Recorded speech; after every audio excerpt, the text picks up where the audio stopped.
Brought to you by TechnoSpark 20 series smartphones. I'm superhuman.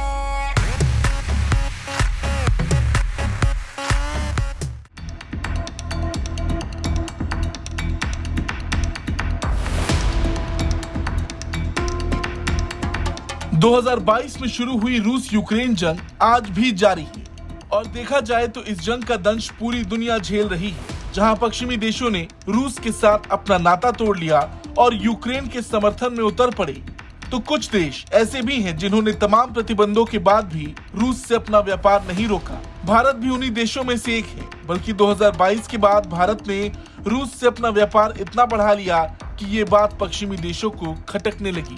इस race में भारत का कट्टर दुश्मन चीन भी पीछे नहीं रहा और अब तो खबर ये है कि फरवरी में रशियन सीबॉर्न फ्यूल ऑयल और वैक्यूम गैस ऑयल निर्यात के लिए चीन और भारत शीर्ष स्थान पर बने रही। LSEG डेटा की एक रिपोर्ट के मुताबिक दोनों देशों ने कच्चे तेल को आंशिक रूप से बदलने के लिए ईंधन खरीदना जारी रखा। अब क्योंकि यूक्रेन के पक्ष में खड़े EU ने रूस को बायकॉट किया, तो ऐसे में रूस को नुकसान तो हुआ, मगर भारत ने उसे काफी हद तक संभाला। जो रूस प्रतिबंधों के कारण फरवरी 2023 में नुकसान झेल रहा था, फरवरी 2024 आते आते उसने काफी हद तक अपनी भरपाई कर ली। रशियन फ्यूल ऑयल और वैक्यूम गैस ऑयल भारी मात्रा में दूसरे रीजन्स में भेजा गया, ज्यादातर एशियाई मुल्कों में। LSEG डेटा और रॉयटर्स की रिपोर्ट के मुताबिक रूसी बंदरगाहों से भारत में डायरेक्ट फ्यूल ऑयल और VGO शिपमेंट जनवरी में 0.46 मिलियन टन के बाद बढ़कर 0.7 मिलियन मीट्रिक टन हो गया।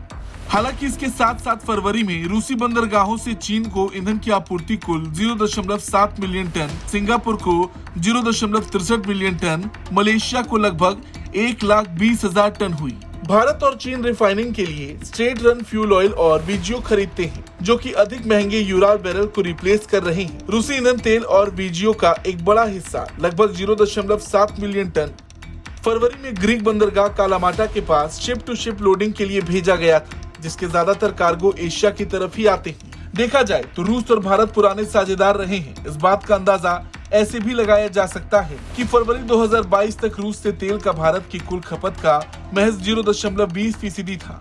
इसके बाद रशिया यूक्रेन युद्ध के चलते जब परेशानियां शुरू हुई, तब रूस ने भारत को डिस्काउंट पर कच्चा तेल ऑफर किया। रूस के इस ऑफर को भारत ने स्वीकारा और कच्चे तेल की ज्यादा खरीद करते हुए आयात बढ़ा दिया। उस समय ये 0.20% से बढ़कर 40% तक पहुंच गया था। पहले जहां भारत के कुल क्रूड आयात में रूस की हिस्सेदारी 1% से भी कम थी, वहीं 2023 में इसका इराक और सऊदी अरब जैसे पारंपरिक देशों के मुकाबले भारत के क्रूड आयात में सबसे ज्यादा 30% हिस्सा रहा। बीते साल जुलाई में तो रूस के कुल क्रूड आयात का 40% कच्चा तेल आयात किया गया था। खैर, ये तो सिर्फ तेल की बात थी। रूस पर भारत हथियारों को लेकर भी निर्भर है। रूस से भारत हथियार काफी वक्त से खरीदता आया है। हाल ही में रूस में बनी इग्ला का पहला बैच भी भारत पहुंचा है। खैर, जिस तरह से दोनों देशों के बीच व्यापार बढ़ रहा, उस पर आपका क्या कुछ कहना है, कमेंट करके जरूर बताएं। ब्यूरो रिपोर्ट, भारत तक।